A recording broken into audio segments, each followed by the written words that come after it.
I'd like to welcome everyone to tonight's program on HR management documentation for dental practices led by Dennis Alessi and Brent Pohlman, partners with NYCDS corporate friend Mandelbaum Barrett. Just brief bios. Dennis Alessi specializes in providing strategic compliance counsel to employers and healthcare clients. He helps businesses manage workforces, navigate federal and state employment laws, and address regulatory investigations and employee disputes. Dennis offers valuable guidance in developing, updating, and implementing employment policies, handbooks, and forms while conducting educational seminars for managers to mitigate risks and avoid litigation. He defends employers in various employment matters before regulatory agencies and in both federal and state courts. Additionally, Dennis practices includes handling complex healthcare litigation and ensuring compliance with the ever-changing industry regulations. His extensive experience in the healthcare sector and dedication to providing practical solutions make him a valuable resource for clients. Brent Pohlman is a partner in the firm's labor and employment practice group. He brings extensive expertise in representing employers in complex civil litigation, covering civil rights actions, whistleblower claims, contract disputes, wages and hour cases, and other employment disputes. He is adept at navigating federal and state courts and appearing before key administrative agencies. Additionally, Brent offers invaluable guidance to employers in policy development, day-to-day workforce management, including employment agreements, family and medical leave, discipline, workplace investigation, and training on topics like anti-harassment, anti-discrimination, and disability accommodations. Now we can start. Thank you for those kind words, Susan. Good evening, everybody. It's a pleasure to be before the society this evening and have the opportunity to talk about HR documentation and processes. You know, it's not a glamorous subject. It's not an exciting subject, but it's a subject that if you listen, if you implement these strategies, will help you avoid expensive, time-consuming, and stressful litigation down the road. Because the key to risk management in the employment realm these days is documents, documents, documents. It's how you avoid the he said, she said, he said fights and conflicts. Having documentation, the various types of documentation that we're going to go through this evening and discuss with you will enable you to put your practice in the best possible position to defend any claims. It will enable you when you get a demand letter to say, oh, hold on, you've alleged this, but let me show you this document, this one, and this one, which your client signed, which refute the allegations that you're asserting. Of course, you know, you can never guarantee that nobody's going to be sued. Anybody could sue anybody for anything in our country. But what we can do is create a thorough and complete documentary background that will help limit your costs, will provide you the opportunity to have a strong defense, and will hopefully serve to eliminate or knock out some of these claims early. So I'm going to start this evening by talking about the first documents, the first documentation from an HR perspective that you want to be aware of, and that's from the onboarding process. Documentation is important right away. So what documents do you want to ensure that you have as part of your onboarding process? Well, the first is going to be a job description. Having job descriptions are a crucial tool as part of a risk management strategy, as well as part of good management and good labor relations. What a job description does is, one, it sits there and it tells the employees, this is what's expected of you. These are the qualifications that you have to have, and these are the tasks you're expected to complete. And you want them to sign that at the time they're hired so that they acknowledge that this is their position and this is what they're going to do. And this is for every role in the organization, from a front desk attendant to a clerk to somebody who's an assistant to a hygienist. Billing, everybody should have a job description. And so we identify their job duties and responsibilities, we identify their qualifications, and we set forth their expectations. And this assists us in the following ways. First, it sets a standard, an expectation for performance. so that when we do our evaluations, which is another document we're going to talk about, we have we have our job description that serves as the basis to say, well, okay, well, here's what we're evaluating you against.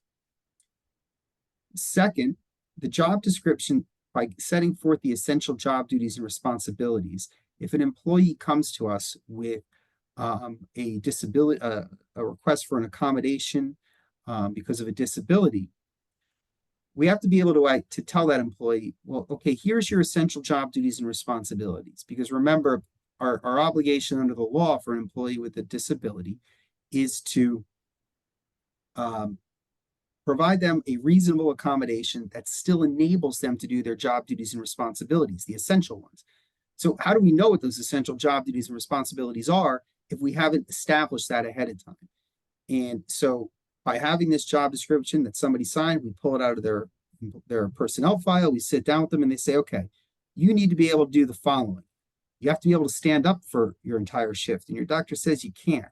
So in fact, it says you can only stand for half an hour a day. We might not be able to accommodate that. And having that document will enable you to work through the interactive process and identify whether or not this employee who's requesting an accommodation is it can be granted or not. Third, having the job description enables us to hold our employees accountable. If somebody is not pulling their weight, if they're not appearing when we need them to be there, if they're failing to meet our expectations, this is the document that we can point to and say, you were told that in order to serve as our front desk receptionist, you have to regularly be available for work from 8:30 in the morning until at least 2:30 in the afternoon. And you've told us you're unable to do that. Your schedule doesn't allow it, or you've had to call out 4 times in the last month for non-sick related reasons. So you were advised that this was a requirement. You seem to be unable to make it. And so when we have this job description, the employee is on notice of what's expected of them. They're told what they need to do to keep their position.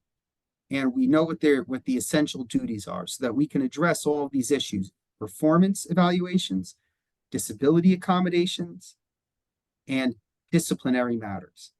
And so you can put together job descriptions for your essential staff in a dental office relatively quickly, because usually, we said there's usually front desk attendants, there's billing or filing clerks, there's we have our hygienist, our techs, and we can even create one for associates. It's not necessarily critical because they're usually governed by an individual employment agreement.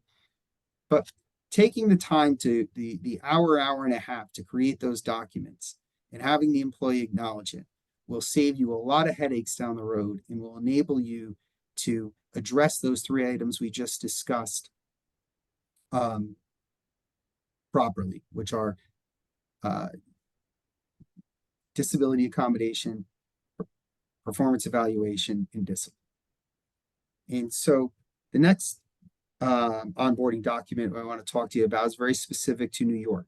In the state of New York, you have to have a wage statement, and every employee that's hired has to be given this document. It's available on the Department of Labor website.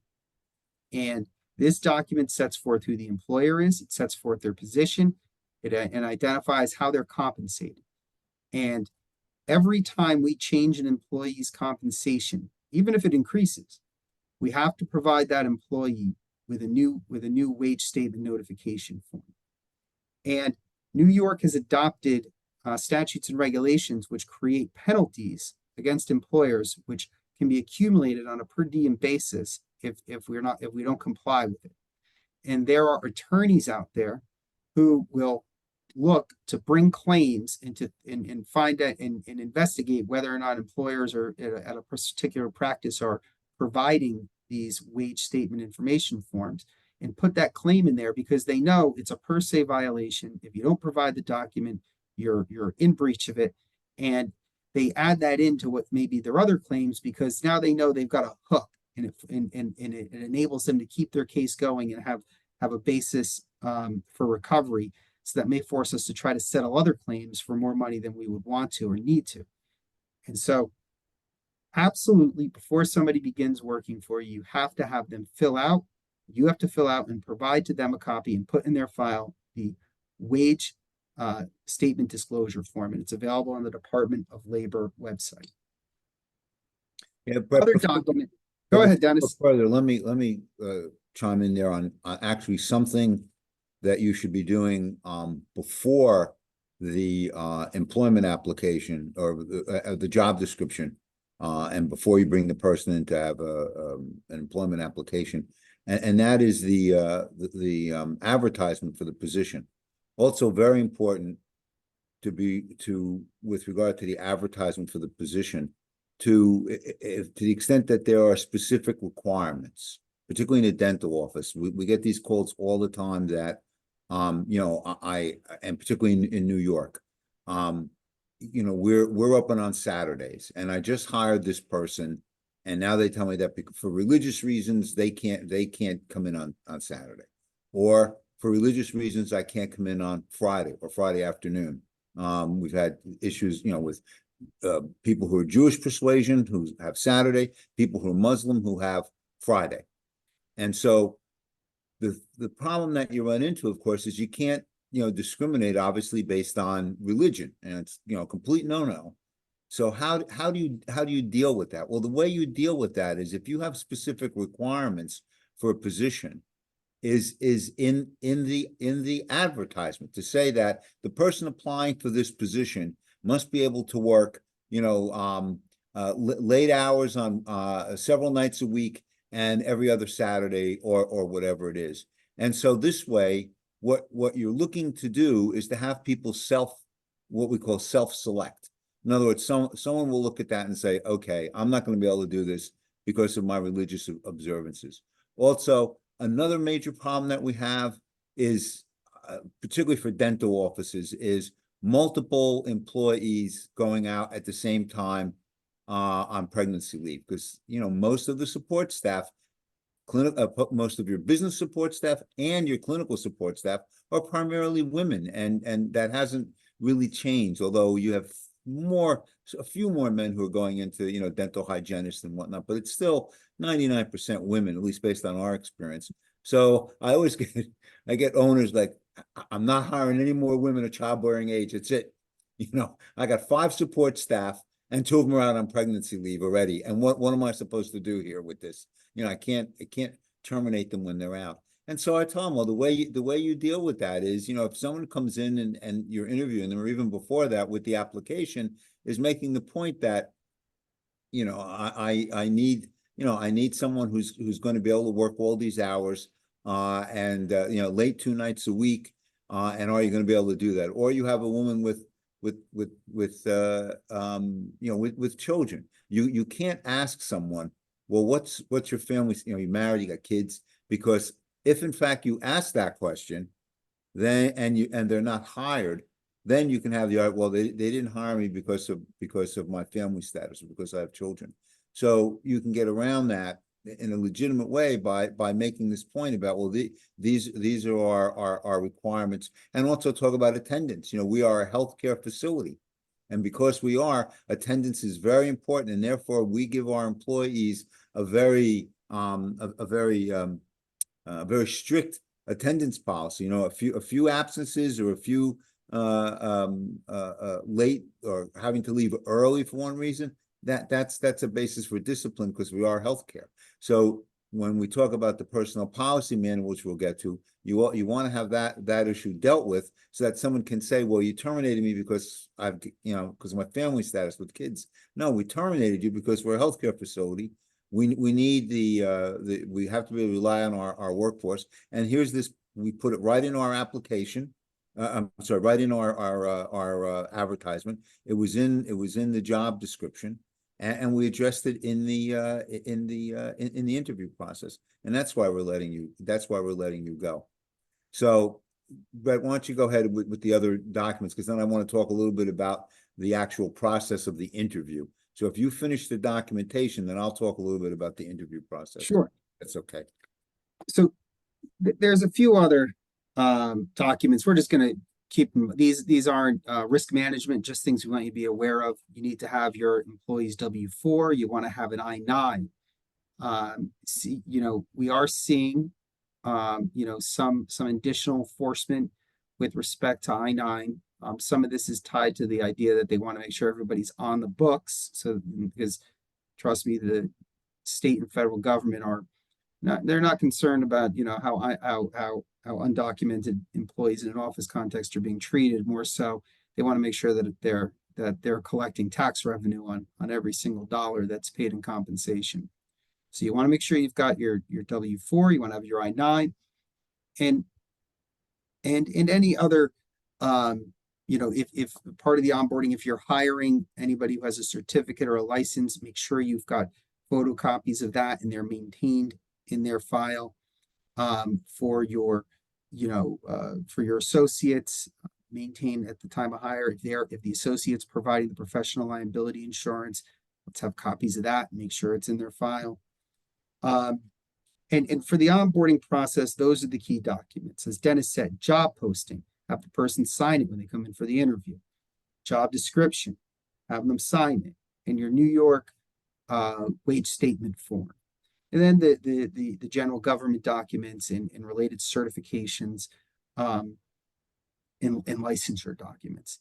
And then before we move on to the next step, Dennis is going to talk about the interview process and how to take this information that we've talked about and sort of utilize it. And as Dennis said, maybe can't weed people out, but they could choose not to work for you. And he's going to kind of guide you through that onboarding interview process right now. Yes. So the most important thing with the interview process is what not to ask, obviously, and a lot of what you would think you shouldn't ask may not be self-evident, because you're not asking direct questions that on their face would be discriminatory. But it gets back to what I was saying to you earlier. You can't really ask people like, are you married? You have kids? Now, if they volunteer that's one thing. But those kinds of questions you can't ask, because if for some reason you don't hire them, then you can have a claim. Well, they didn't hire me because of my family status. They didn't hire me because I'm Jewish or I'm Arab, whatever it was, and I can't meet their requirements. So those are you planning on having a family? You can't ask those things. Now there are ways, as I discussed earlier, that you can ask innocuous questions that are really related to your needs for the staff. That in an indirect way will get you answers, not on the information you're not entitled to have, but on what your real concern is. Am I going to have a reliable person here? Another important thing with the interview process is you have the job description. Go down the line, and every time as you go through the job description and ask them questions related to what's in the job description, make your notes, make notes of what their response is, so that you have that. And then the really most important thing of your note taking is, if you decide to reject that person, make sure you put in your notes why you made that decision. And the reason why we want you to do that for each person who you don't hire, and for the person who you do hire, you want to put down the notes, because sometimes sometimes we find out that it was a lot of puffery. The person really, didn't measure up to what they said. What they said was more than what their experience really was. And then if you want to go terminate them on that basis, now you've got it in your notes. This person was hired because it appeared that they had X number of years experience, that they were at a high volume, high quality practice. And if for some reason later on that shows not to be true, and you go to fire them, they can't say, well, you fired me because I took off, for pregnancy leave, or I took off to go to a religious retreat for a couple of days, whatever the reason was. You could say, well, no, here are my notes from my interview of you. And in there, I put, the reason why I hired you was because you have these qualifications, and later on, it proved that you just didn't. Or if they say, as a dental hygienist,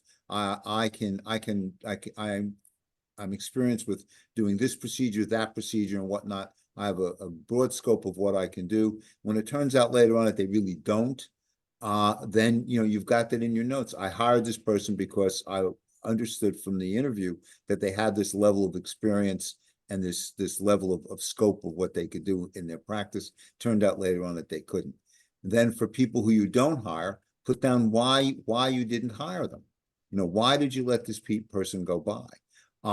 And for example, if you interview someone who's you know, in a protected category, you know, they're one group, there's in one minority group or another, and you end up hiring someone who's not in the minority group, and then you get a you know, you get a complaint. Well, I met the criteria, I was a minority, and they didn't hire me.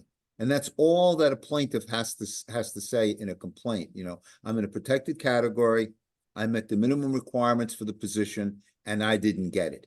And that's a prima facie case. And then the burden falls back on you as the employer to say, well, no, there were legitimate business-related reasons unrelated to their being in a protected category why I didn't hire them. And so if someone comes in, so if you don't hire that person because someone else came in who had better credentials, you want to have that documented in your notes in the hiring process, particularly in New York where we have such a diverse workforce. So that's really the and then of course keep those notes and put them in the person's file and hold on to them. The importance of that is if a claim comes afterwards, or even if you end up in court, those contemporaneous notes can be admitted and you can testify off those notes. So you avoid the argument by a plaintiff's attorney that, oh, you made up that reason, you know, after you talk to your lawyer, you know, which we get all the time in depositions. Well, no. Here's my notes from when I interviewed them, and my notes here discuss why I didn't hire that person. So that's all the importance of the interview process. I mean, Brett, if you think I left anything out, please add on. No, absolutely covered it all. And Thank you. you know, and as Dennis said, he stressed it's not just the successful candidate, but the unsuccessful candidate. And you can Almost name more important is the unsuccessful. So moving on, why does everybody go to work to make money? So how do your employees make money? They make money by the hours they work for you. Wage and hour, time and attendance. You as an employer have an affirmative obligation under the law to maintain a written record, written digital, of all time that your employees work. And that's identified when do they start working, when do they stop working, when do they take breaks. We have to maintain this written or digital record for all employees. And if we do not have these records, if for the reason the employee may not have filled it out, or we weren't diligent in making sure they did, that is not the employee's fault. It is an employer's fault. It is an employer's obligation. The Department of Labor can come into your practice at any time and say, we want to see your time and attendance and payroll records. And you have to produce them. And if you don't produce them, the fact that you don't have them is already, regardless of whether everybody's paid appropriately, is already a violation. And you can have employees who all of your staff, administrative, clinical support, everybody who works the same hours. Your practice is only open 4 days a week for the same 8 hours every day, every 4 days. Schedule doesn't change. That doesn't matter. You have to have a record of when employees worked, when they start, when they break, when they stop. We recommend that you not only maintain that record, but you have the employees acknowledge it each week. So with respect to attendance, you can still obviously have a sign in, a sign out. Let me stop you right at that yep. point on the whole issue of attendance, because I had that problem with an audit. And the department, the auditor was very strict about that. If you're not even every payroll period, every week, at the end of each week, assuming that you're doing it electronically, which we hope you are, is that you have that employee, you know, be able to log in, look at what their hours are, and have them, you know, hit the button that shows that they agree, that they've acknowledged that that's accurate. And it's required to be done on a weekly basis. And I had a problem with an audit because we didn't have all the employees doing it. We were doing it on a bi-weekly basis. And what we had the manager going in and saying, I checked with the employee and they were fine with this. And that didn't cut it either. So you really, and I'm sure any program you buy will have that you, on a weekly basis, the employee should log in and look at that and acknowledge that they agree. But Susan, did you? I was gonna just say, does that apply to like, if you're a 4-person office, is there like a, No, you got one employee, okay, so like where does it start? Like 20 and up or? No, Yeah. no, as soon as you have one employee. no, it's just Oh, one I see, you're employee. saying, Yeah, I'm wow. sorry, it was, yeah, So one what- employee.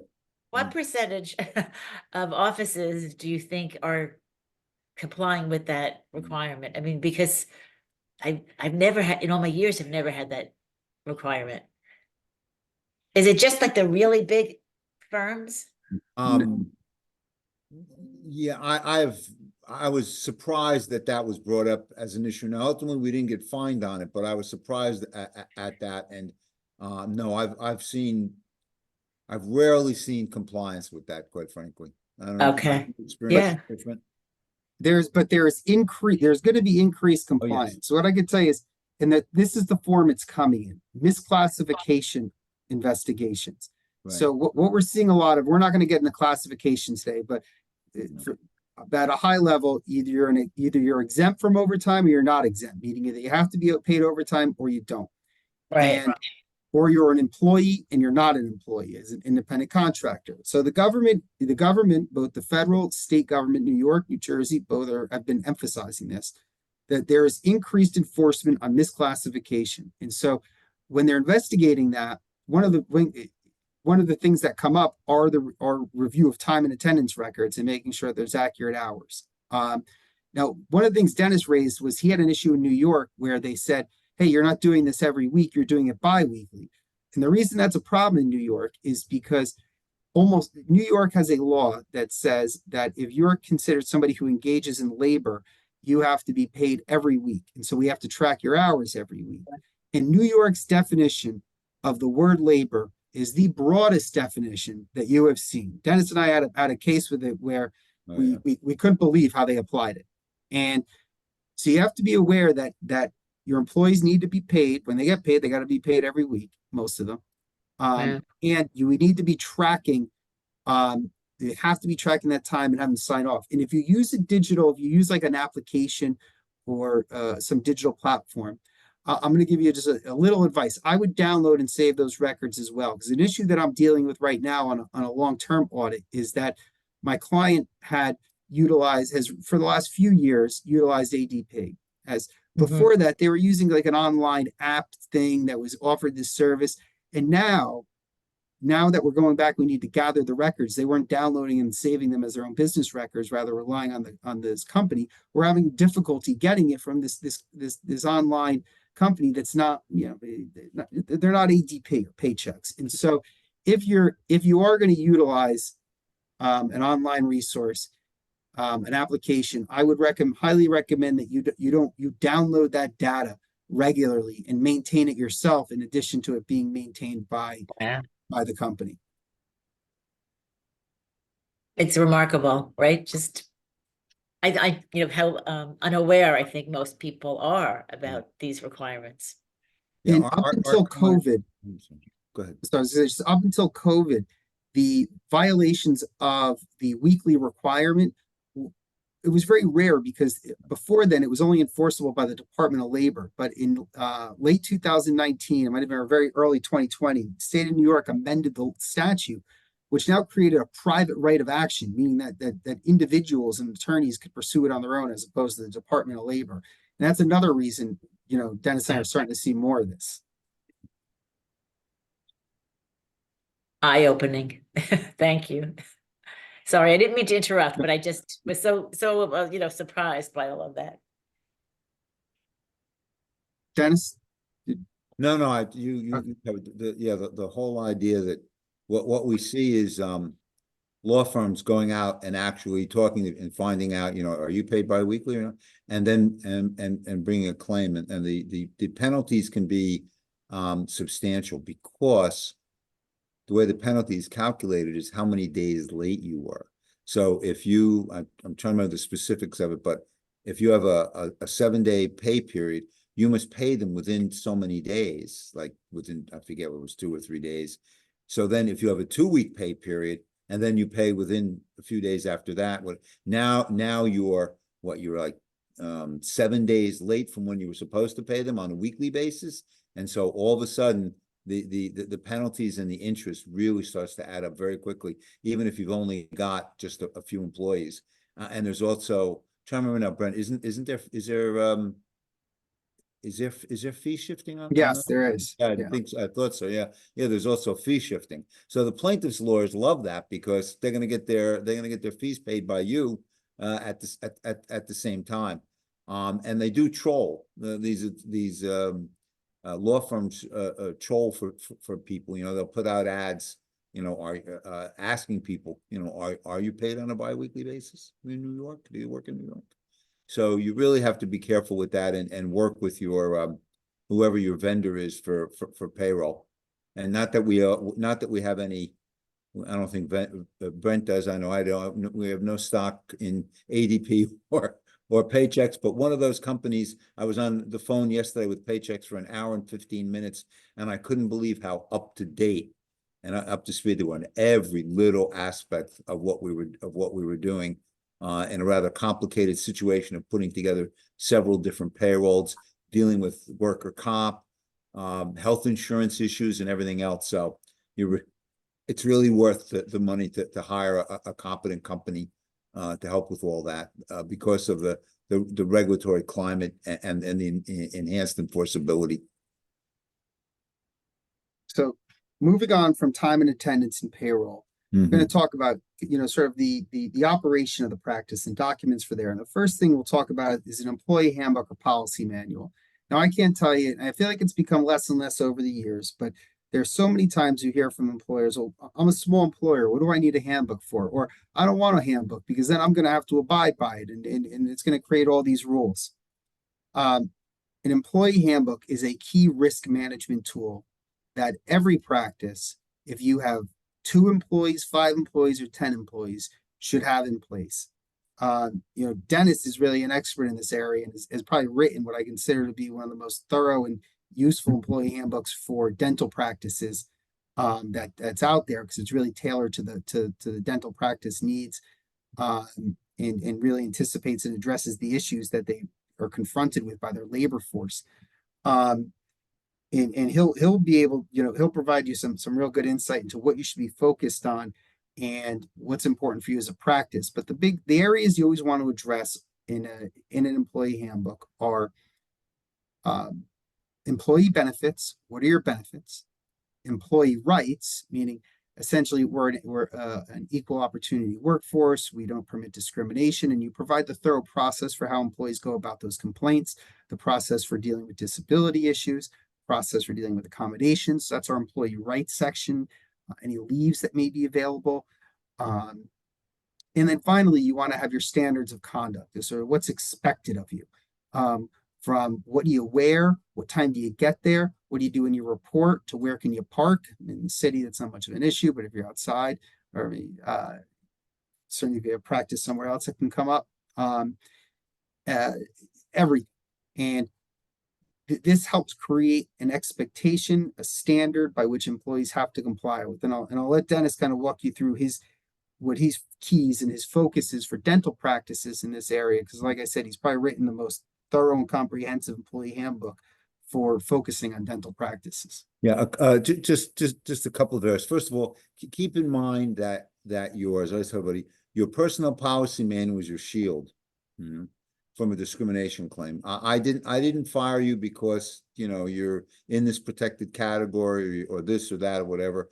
I fired you because here's this policy in my manual, and you violated the policy. And we gave you, you know, we engaged in progressive discipline. You know, we didn't bag you, we didn't fire you the first time that you engaged in this, unless of course it was something really serious, and then we were entitled to. And the policy all says that. So your manual is your shield, because you want to be able, if you take disciplinary action against someone, and you ultimately terminate that person, you want to be able to show I did it in accordance with the manual. I followed we have to have a discipline policy. That's in the section that Brent talked about where it's employee responsibilities or employee conduct. What's expected of you? And there you'll put your policy on progressive discipline because you really need to do progressive discipline.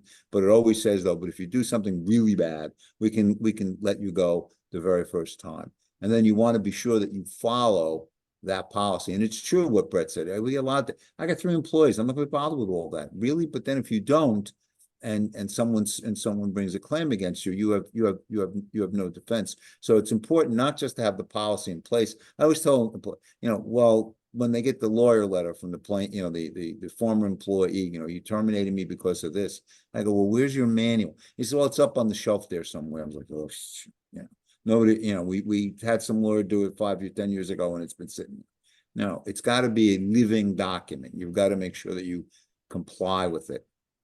And you have your disciplinary process, you follow that process. And then through the disciplinary process, you then enforce the provisions on conduct, what's expected of the employee. One other section that needs to be in the manual is also is your compliance with the law.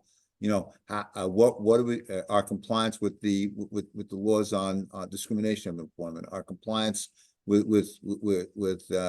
wage and hour, our compliance with the mandatory sick leave. Set all that up. So make sure that you're following that. Our compliance with the state rule on family disability leave. You want to have all those policies in there in your section on legal compliance, and you'd be surprised some of the kind of offbeat leave provisions. There's one on if someone is a first responder, you have to give them time off. If somebody's something, there's some very odd requirements of employers in New York for leave. And I remember when I first put the manual together, I couldn't believe some of the things that I found that I'm sure nobody complies with. So that's why it's important to have all those things addressed in the manual, and then to follow your disciplinary process in applying those standards. So from a procedural viewpoint, every time an employee comes in, you want to give them a copy of the manual. You want to have the manual number your manuals, and have them sign a receipt that says, today I received manual copy number 19, because I'm the 19th employee that's hired, and put that in their file so that you've got a record to show when they say, well, I don't know, I don't remember ever getting a manual. And in a lawsuit, you can say, well, no, that's your signature there, right? Yeah, signature and your date. You got a copy of it. So even if they say, I don't remember ever getting it, I don't remember it doesn't really matter. You've got proof that they got it, and then the law will say at that point, you can hold them to it no matter how much they claim they never got it and they didn't know anything about it. The last important thing with your manual is to have a provision on arbitration, because you don't want to be in court, particularly in New York, where the juries are going to be made. That jury is not going to be made up of employers. It's going to be made up of employees. And I've had experience with juries runaway, where some people I think look upon it as an opportunity for some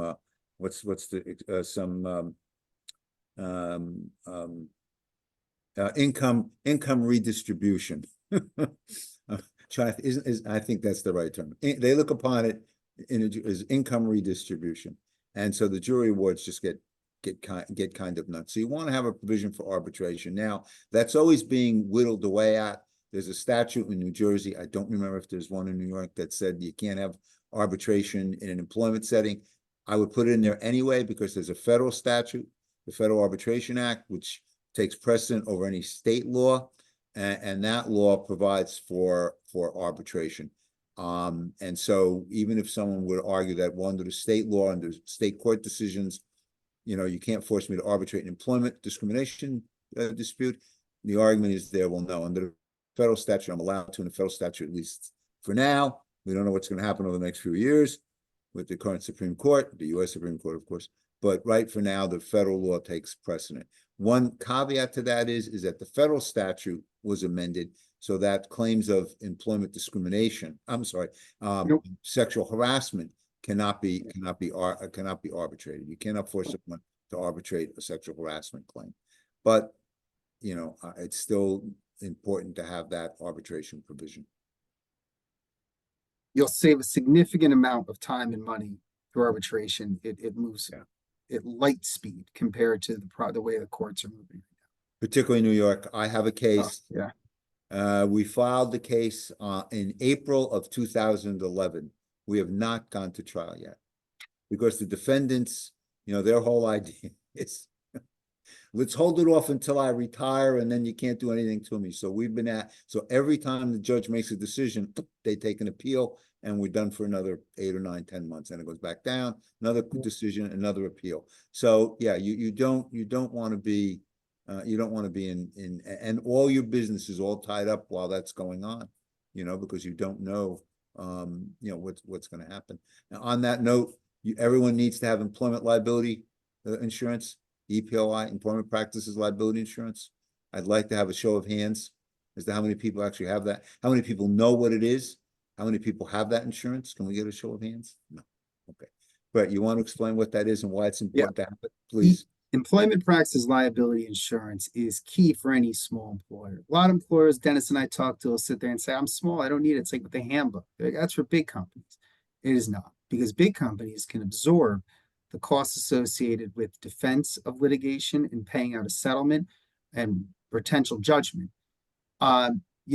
Somebody, and it could, let's say wrongfully, let's say you fire somebody completely legal reason, they're bad at their job, you give them corrective action, they didn't improve, same problem, you let them go. They just abandon the job. They come and they see you say, oh, constructive discharge or wrongful discharge, because I was part of this group, right? Could be no merit to it all, but you're going to have to respond to that. You're going to have to retain counsel. They're going to have to file an answer. They're going to have to do an investigation. It's going to go through the discovery process. There's going to be a lot of exchange of paper. There's going to be interrogatories. There's going to be electronic searches you're going to have to do of emails, because they're going to see, did you ever send an email out that used a derogatory phrase about this person? And then there's going to be depositions in which people are questioned. There will be motions, court appearances. Before you know it, you're pre-trial. Before you go to trial, you're $75,000 into a defense easily. This is for a small matter. Easily. And so a large entity, they can absorb that. But, a small employer, which is what our dental practices are, that's an incredible expense. And so by having EPLI, which is employment practices liability insurance, for a retainer that's generally in the a deductible or self-insured retention that's generally in the range of $5,000 to $15,000, you have this up to $2 million of protection usually, and that really can protect your practice and protect you when if you're targeted for a lawsuit. Yeah, a few things about that, because I've had some issues recently. You get what you pay for. So I've had a few dental practices, and I go, you got it? Oh yeah, I got EPLI. They gave it to me as part of my package of insurance.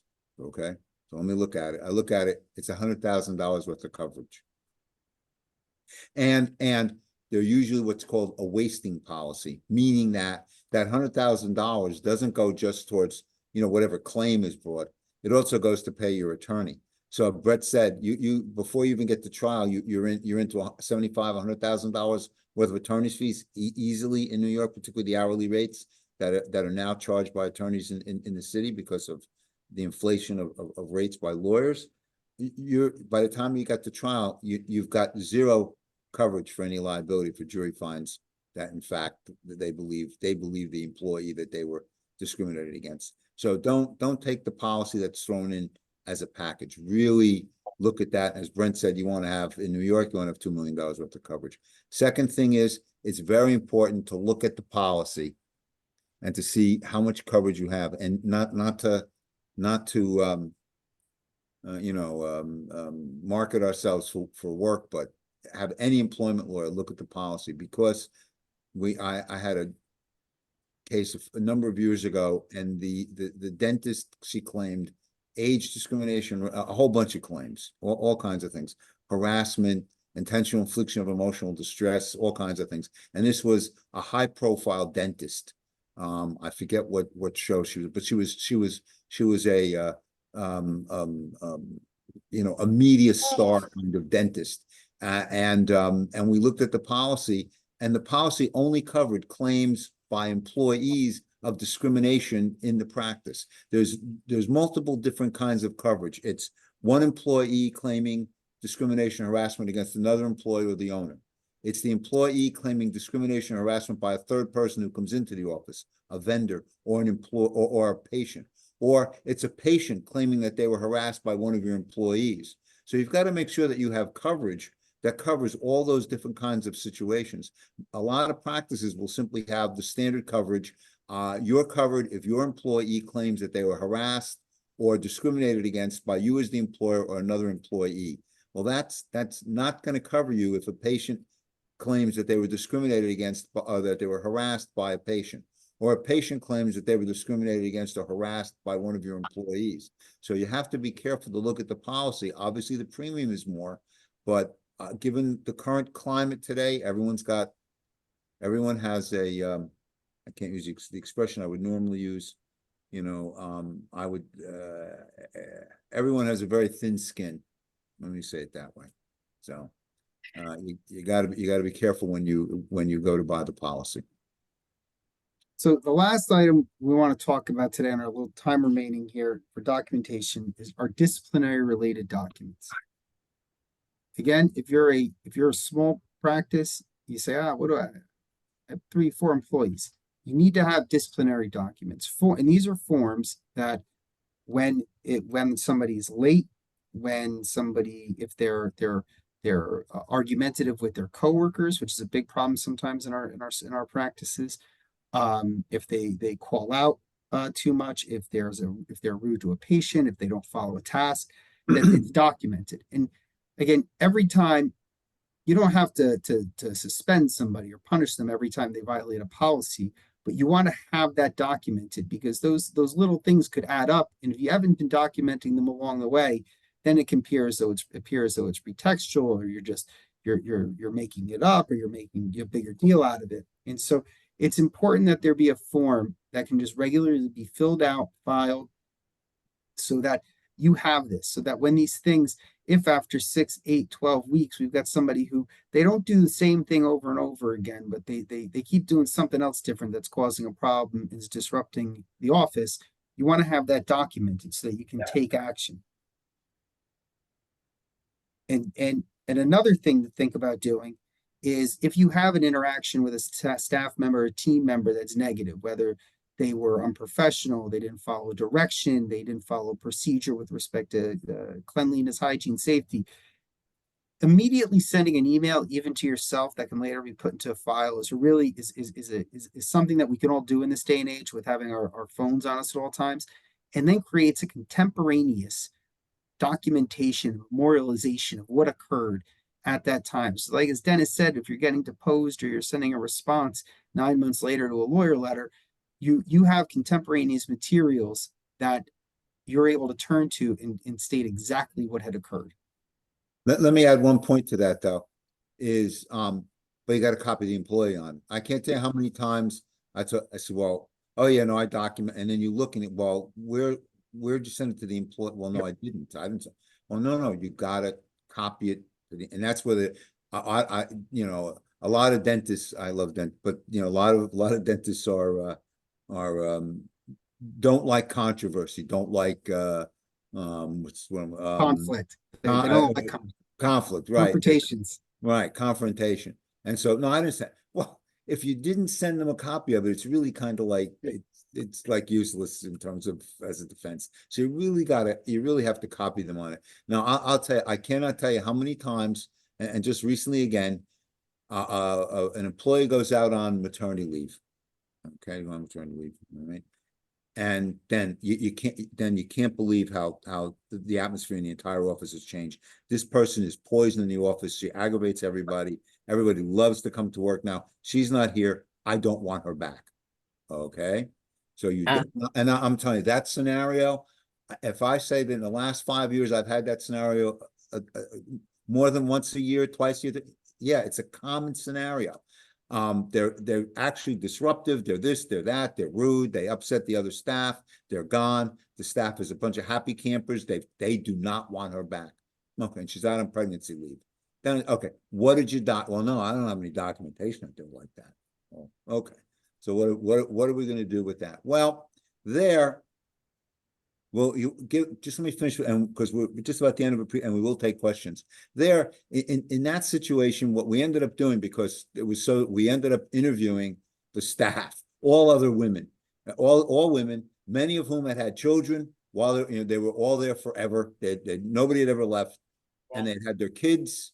They were beyond their kids. They took their time off. Nobody ever had a problem. Everybody came back to work, and they're still there now, and their kids are like, in their 20s. And so in that situation, we reluctantly said, okay, fine, because we've got all these people willing to testify that that's the way this person was. None of us had any problems with having to be able to come back to work after we had our kids. And so we bit the bullet, if we can still say that, and we let that person go. But it was a tough decision to make. But that was a rare situation that we had all the other staff behind us, and we had a history of being very, very accommodating to pregnant employees. So it just gives you an example of, like, you got to document and you got to copy it to the employee. All right, so we have a question. What do I do with employees that come as temporary staff one time? Do they have to sign a document in the office with the salary? Well, if it's an employee who is being assigned to you, where you're paying a staffing or an agency, then they're not your employee. If it's a worker that you're getting from a staffing agency that's being paid by the staffing agency, they're not your employee. So the payroll portion and the wage statement portion don't apply to you. But if you're talking about, you have a worker who occasionally, somebody who comes in once or occasionally does work here and there, well, yeah, even if they work for you once every 2 months, if you're the one who's providing them the compensation, then you have to comply with all the rules that we discussed about time and attendance, wage and hour, and wage statement disclosures. Same thing with locum tenants. If you bring in a locum tenant, same thing. You're paying them in most, just about every situation I've ever been involved with. Even though an agency placed them, usually my experience is you're paying the locum tenants. And so in that situation, you would have to comply with providing that notice. All right, seeing there's no other questions, we thank everybody for their time this evening. Of course, you have our information. If there's ever any employment-related matters that you'd like to discuss with Dennis or myself, we're always available. And it was a pleasure to have the opportunity to discuss this with you folks tonight. Thank you. Yeah, good night, everyone.